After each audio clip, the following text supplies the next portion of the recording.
Oi pessoal, tudo bom? Meu nome é Raquel, sou professora de inglês do Colégio Liceu e hoje nós vamos fazer uma revisão de vários tempos verbais no inglês. A gente vai começar com Present Simple e Present Progressive, depois a gente vai para Past Simple e Past Progressive, a gente vai ver Past Simple e Present Perfect e a gente vai ver as três formas principais de futuro, que são futuro com will, com going to e com Present Progressive, ok? Então, vamos começar com Present Simple e Present Progressive. Para o presente simples, a gente usa ele para descrever o quê? Fatos irrefutáveis. Por exemplo, I come from Germany. Não é o meu caso, mas é um fato que a pessoa é de onde ela veio. I come from Germany. Eu venho da Alemanha. Hábitos, né? A gente fala como se fossem rotinas ou coisas comuns. I don't eat much chocolate. Normalmente não é comum para mim comer muito chocolate. O que mais? Costumes. De novo, mais ou menos a mesma ideia de rotina. Mas aí a gente está falando de pessoas de modo geral. Por exemplo, people don't celebrate Christmas in Japan. Não é um costume fazer isso no Japão. Ou profissões. Qual é a minha profissão? I am a teacher. She is a writer. A gente está usando o presente simples para falar sobre isso. A estrutura do presente simples é a seguinte. Ela muda de acordo com o sujeito, mas ela muda bem pouquinho. Então, a estrutura do presente simples com I, you, we e they é esse sujeito, o verbo na forma base e o complemento da frase. Por exemplo, we like chocolate. Então, temos o sujeito we, verbo like e o complemento que é chocolate. Para he, she ou it, a gente vai flexionar o verbo colocando o S ao final do verbo. Então, por exemplo, she likes chocolate. We like, but she likes chocolate. Existem algumas regrinhas para tratar dessa adição do S no verbo. Dependendo de como o verbo termina, você vai colocar S ou ES, ou vai tirar o Y e colocar IES. A gente não vai entrar nesses pormenores agora, mas vocês podem pesquisar na internet, vocês vão achar essas explicações muito facilmente, com certeza. Então, a gente vai sempre flexionar o S, flexionar o verbo e colocar o S depois. Para o Present Progressive, para que a gente usa o Present Progressive? Ele é usado para descrever ações momentâneas. Então, por exemplo, he isn't reading. Look, his eyes are shut. Então, eu estou olhando para ele e falando, ele não está lendo porque eu estou vendo que os olhos dele são fechados. Ou, por exemplo, situações passageiras. Por exemplo, I'm going to work by bike during the spring because the weather is so nice. O que eu estou falando? Normalmente eu não vou de bicicleta para o trabalho. Mas, nesse momento, porque o tempo está tão gostoso, eu estou indo de bicicleta para o trabalho, porque é uma coisa que está valendo a pena fazer agora. Não é o comum, mas nesse momento eu estou fazendo. E aí, a estrutura do Present Progressive.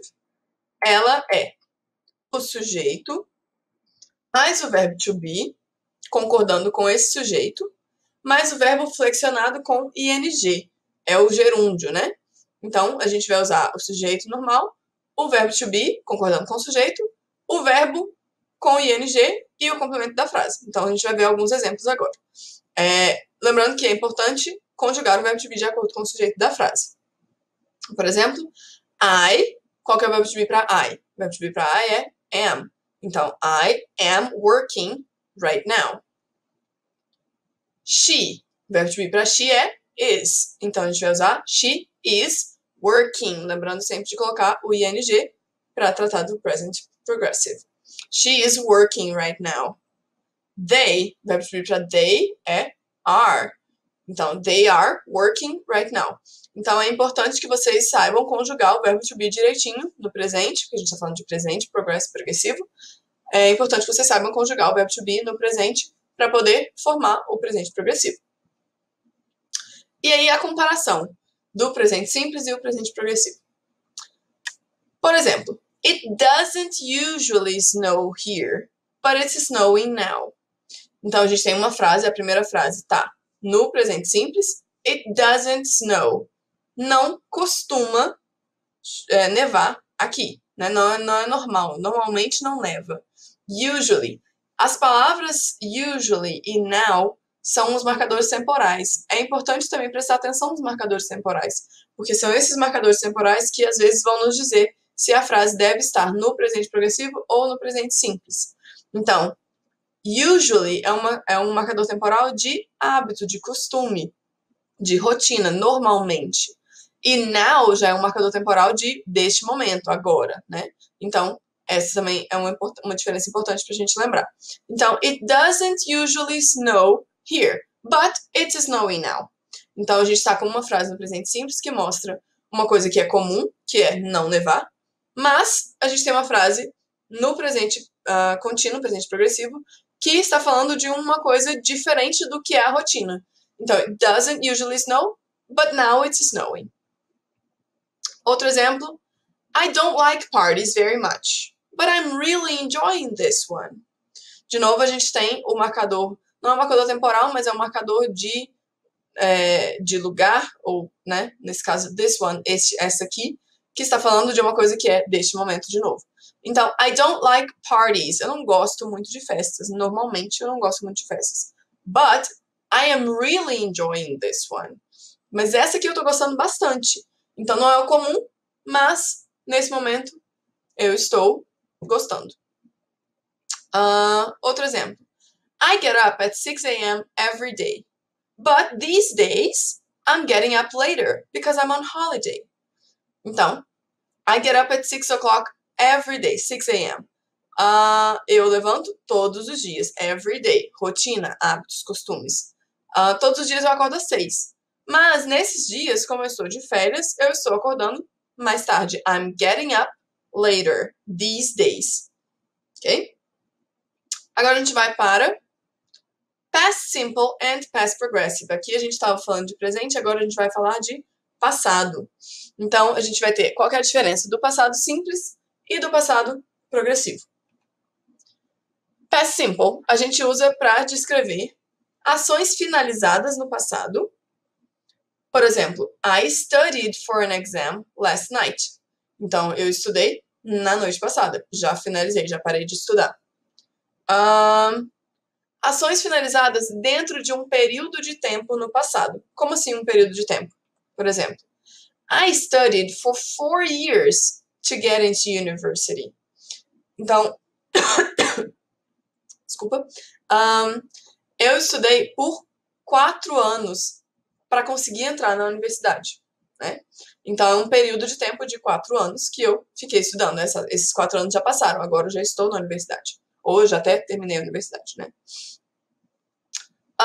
Hábitos do passado também. Por exemplo, I studied every night when I was at school. Eu não estou mais na escola, mas quando eu estava, I studied every night. Era um hábito que eu tinha. E fatos passados. Por exemplo, I studied history at university. Então, foi o curso que eu fiz na universidade. Eu estudei história. É um fato da minha vida que aconteceu no passado. A estrutura do passado simples. A estrutura do passado simples é a seguinte. É o sujeito, o verbo flexionado com o sufixo ed, que a gente adiciona ao final do verbo, e o complemento da frase. Por exemplo, we liked to play on the streets. Neste caso, o verbo é like, ele já termina em e. Então, aqui a gente não vai colocar outro e, porque fica esquisito. We liked, não é assim que a gente fala. Então, a gente só adiciona o d. Então, we liked to play on the streets. Ok? Essa regra de ed também tem algumas variações, como agora a gente viu que quando termina em e, a gente não coloca outro e. Em alguns momentos a gente vai tirar, por exemplo, se o verbo terminar em y, a gente tira o y e coloca ied. Não é todas as vezes, mas algumas vezes. Esses pormenores vocês podem procurar na internet, eu tenho certeza que vocês vão encontrar muito facilmente, novamente. Ok?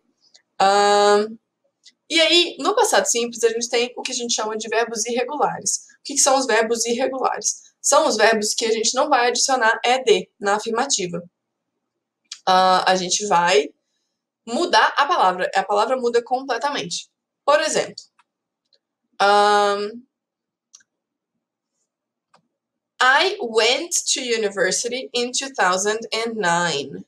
Então, eu fui para a universidade em 2009. O passado de go é went. Então, I went to university in 2009 é eu fui para a universidade em 2009.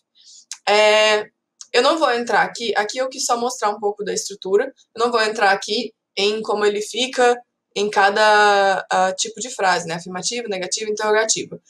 Eu vou só mencionar o auxiliar que a gente usa para o passado é o did. E eu tenho certeza que vocês vão encontrar essas divisões de interrogativa, afirmativa, negativa também muito facilmente, ok? Aí a gente vai entrar agora no past progressive. A gente viu que o past simple a gente usa para ações finalizadas no passado, ações finalizadas num período de tempo no passado, hábitos do passado e fatos passados. Agora, o past progressive a gente vai usar para enfatizar a natureza contínua de uma ação terminada no passado. Então, lembra que a gente tinha lá I studied for an exam last night. Então, eu estudei na noite passada para uma prova.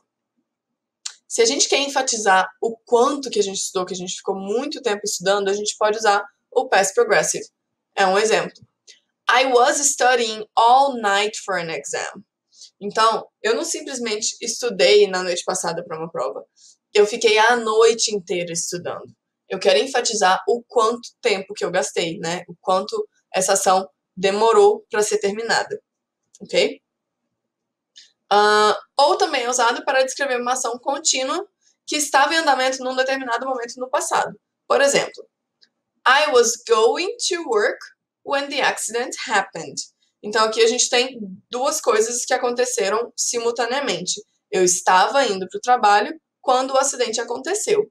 Então, é uma ação contínua, que eu estava indo para o trabalho, é uma ação demorada, e o acidente aconteceu no meio de eu estar indo para o trabalho.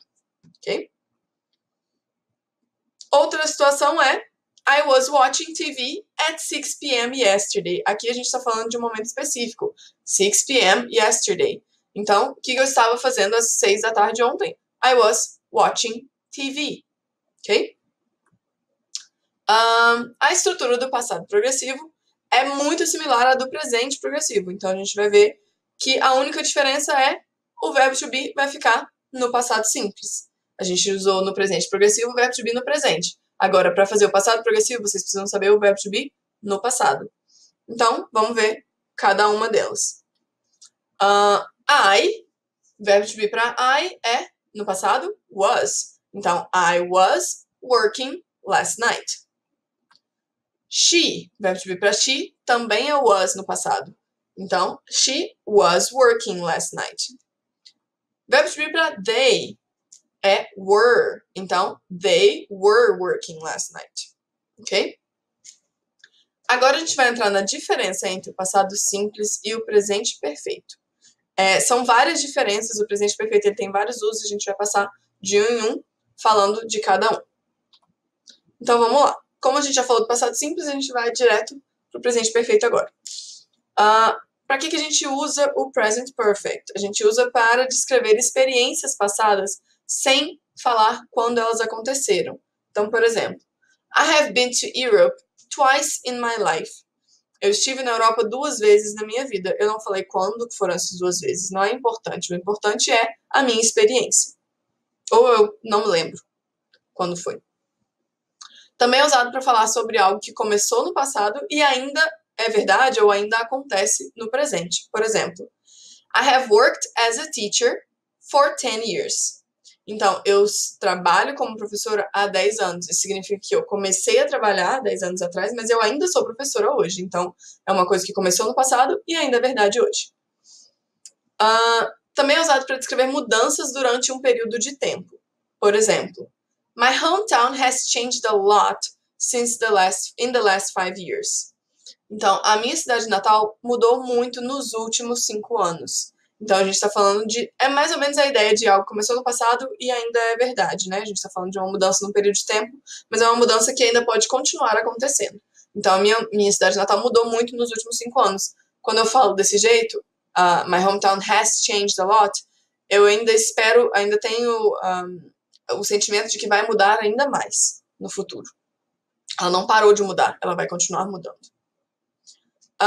Também é usado para falar sobre conquistas ou realizações quando a gente não fala de marcador temporal, quando a gente não fala quando essas conquistas ou realizações aconteceram. Por exemplo, my son has learned how to read.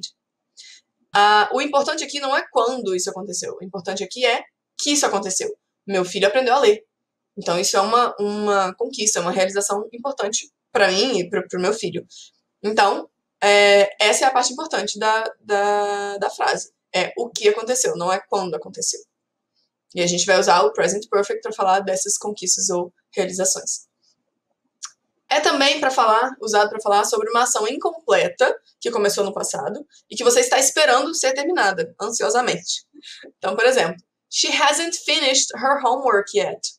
Ela ainda não terminou o seu dever de casa. A gente sempre vai usar nesse sentido de ação incompleta que a gente espera que aconteça, a gente vai usar o yet no final da frase. She hasn't finished her homework yet. Normalmente na negativa, né? Ela que ainda não acabou de fazer. Depois a gente tem também um outro uso que é o descrever uma ação repetida várias vezes durante um período de tempo, normalmente até o momento presente. Por exemplo, she has talked to many doctors, but nobody knows why she's sick. Então, ela conversou com muitos médicos, mas ninguém ainda descobriu por que ela está doente. Então, ela já falou com um, falou com outro, falou com outro, falou com outro. Então, uma ação foi repetida várias vezes durante um período de tempo, desde quando ela começou a falar com os médicos até o momento presente. E provavelmente ainda vai continuar se repetindo, porque, como diz na frase, ninguém sabe por que ela está doente. A estrutura do present perfect é a seguinte. A gente vai pôr o sujeito, aí a gente tem uma diferencinha com os sujeitos I, you, we and they. A gente vai usar sempre eles com o verbo have, que a gente vai usar ele como auxiliar no presente perfeito. Então, a gente vai usar I, you, we, they have, mais o verbo flexionado no particípio. Como que é feito o particípio dos verbos? Normalmente, ele é feito com o ed. Ele é igual o simple past. Mas, nos verbos irregulares, ele é diferente, muitas vezes. Então, a gente tem que prestar atenção que a gente vai usar o verbo no particípio e o complemento da frase. Por exemplo, I have been to England this year. Então, eu estive na Inglaterra este ano. Been é o passado particípio de be. Então, a gente tem I am no presente, I was no passado e no particípio I have been. Ok? E com he, she, it, a gente não vai usar have, a gente vai usar has, que é a forma presente de have para he, she ou it. E a gente vai de novo usar o verbo flexionado no particípio, mais o complemento da frase. Então, I have been to England, she has been to England. Ok? As expressões de tempo que a gente usa com o presente perfeito. Então, quando a gente está usando o presente perfeito, a gente está falando sobre algo que aconteceu em algum momento das nossas vidas. Mas quando, né, o momento exato, ele não é o que é importante. O importante é o fato, o que aconteceu. Às vezes, a gente pode querer limitar o tempo sobre o qual a gente está falando. Então, por exemplo, a gente pode fazer isso com expressões como in the last week, in the last year, this week, this month, so far, nessa semana, nesse mês, no último ano, na última semana, até agora. São essas expressões que a gente usa. Então, por exemplo, um lembrete importante. In the last year é diferente, muito diferente de last year, sem o in the. Por quê? Last year significa o ano anterior a esse. Então, estou gravando esse vídeo em 2020. Quando eu falo last year, estou falando de 2019. Hoje é dia 3 de abril de 2020. Então, last year pode ser qualquer momento do ano passado, de 2019. Mas quando eu falo in the last year, eu estou querendo dizer de 365 dias atrás até agora. Então, quando eu falo in the last year, eu estou falando de 3 de abril de 2019 até 3 de abril de 2020. É diferente, ok? De falar last year é o ano de 2019. In the last year é no último ano. Então, a gente está falando de um ano atrás até agora. Né? É um pouquinho diferente. Então, continuando. As comparações. Próxima comparação. Anna and Amy have worked together for 10 years. Então, por que a gente usou o presente perfeito nessa frase?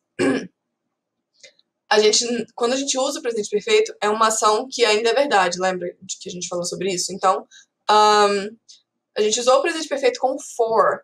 Então, a gente sabe que a Anna e a Amy começaram a trabalhar juntas, a gente está agora em 2020, então elas começaram a trabalhar juntas em 2010 e elas ainda trabalham juntas.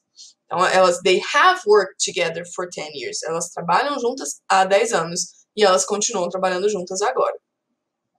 Se eu faço a mesma frase no passado simples, sem usar o have, e eu falo Anna and Amy worked together for 10 years, eu estou dizendo que a ação já foi finalizada. Então, elas trabalharam juntas por 10 anos, mas agora elas não trabalham mais juntas. Elas pararam de trabalhar juntas agora. Então, ou uma delas saiu do emprego, ou as duas saíram e não trabalham mais juntas. Enfim. Então, a diferença é essa. Quando eu falo Anna and Amy have worked together for 10 years, eu estou dizendo que elas trabalham juntas há 10 anos e elas continuam trabalhando juntas. Quando eu falo Anna and Amy worked together for 10 years, elas trabalharam no passado, mas hoje elas não trabalham mais juntas. E agora a gente vai entrar no futuro. Futuro tem 3 formas mais comuns, que são will, be going to, and present progressive. A gente vai ver todos esses usos. Vou passar rapidamente pelas estruturas de novo. Eu não vou entrar em pormenores de afirmativo, negativo e interrogativo. Vocês podem procurar isso e vocês vão achar muito facilmente. Mas vou passar um pouquinho de cada um. Então vamos lá. A gente usa o futuro, a gente usa o will para falar de futuro para expressar previsões que não têm evidências no presente. Então, por exemplo, I will travel to Europe. Eu vou viajar para a Europa. Um dia. Eu não comprei passagem, não tenho nem dinheiro ainda, mas eu tô prevendo que um dia eu vou. É uma coisa que eu acho que vai acontecer. Ou também é usado para intenções futuras que foram criadas no momento da fala, que são a que a gente chama de on-the-spot decisions. São as decisões espontâneas, né? Por exemplo, primeiro a gente vai falar das estruturas, depois a gente vai comparar cada uma delas. Mas eu posso dar um exemplo de uma on-the-spot decision. Se você está em casa e a campainha toca, aí você fala, I will answer the door.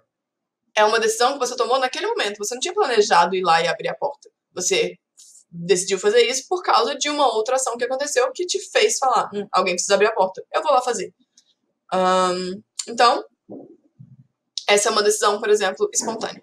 A estrutura de will. Will é considerado um verbo modal, então essa estrutura é fixa, ela é bem simples. A gente vai usar o sujeito, o will e o verbo na forma base, mais o complemento da frase. Então é bem tranquilo.